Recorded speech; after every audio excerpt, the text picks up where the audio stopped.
ಮಾಡಿದ್ವಿ. ಹಸಿರು ಮಡಿಲು ಅಂತ ಒಂದು ಕಾರ್ಯಕ್ರಮ ಮಾಡಿದ್ವಿ. ಇವತ್ತು ಮರ ನಡುವಂಥ ಕಾರ್ಯಕ್ರಮ, ಇವತ್ತು ಒಂದು ಮಗುಗೆ ಒಂದು ಸಸಿ ಅನ್ನೋ ರೀತಿಯಲ್ಲಿ ಇವತ್ತು ಕಾರ್ಯಕ್ರಮ ಮಾಡ್ತಾ ಇದ್ದೀವಿ. ಇವತ್ತು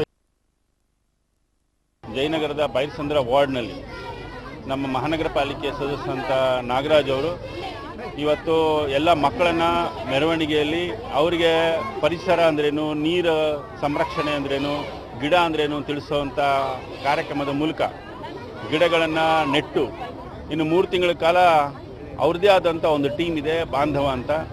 ಆ ಟೀಮನ್ನು ಉಪಯೋಗಿಸ್ಕೊಂಡು 3 ತಿಂಗಳ ಕಾಲ ಯಾರು ಎಲ್ಲೇ ಹೇಳಿದ್ರು ಗಿಡ ನೆಟ್ಟು ಅದನ್ನು ಸಂರಕ್ಷಣೆ ಮಾಡುವಂಥ ಕೆಲಸನ ಮಾಡ್ತಾರೆ. ಇನ್ನು ಕಾರ್ಯಕ್ರಮದಲ್ಲಿ 500ಕ್ಕೂ ಅಧಿಕ ಮಕ್ಕಳು ಭಾಗಿಯಾಗಿದ್ದು ಜಯನಗರ ಸುತ್ತಮುತ್ತಲಿನ ಏರಿಯಾಗಳಲ್ಲಿ ಗಿಡ ನೆಟ್ಟರು. ಅದೇನೇ ಇರಲಿ, ಇತ್ತೀಚಿನ ದಿನಗಳಲ್ಲಿ ಅಭಿವೃದ್ಧಿ ಹೆಸರಿನಲ್ಲಿ ಮರ ಕಡಿತಿರುವುದು ಹೆಚ್ಚಾಗುತ್ತಿರುವಾಗ ಪುಟ್ಟ ಮಕ್ಕಳು ಸಂತೋಷದಿಂದ ಗಿಡ ನೆಟ್ಟಿದ್ದು ಅವರಲ್ಲಿನ ಪರಿಸರ ಕಾಳಜಿಯನ್ನ ಎತ್ತಿ ತೋರಿಸಿತು.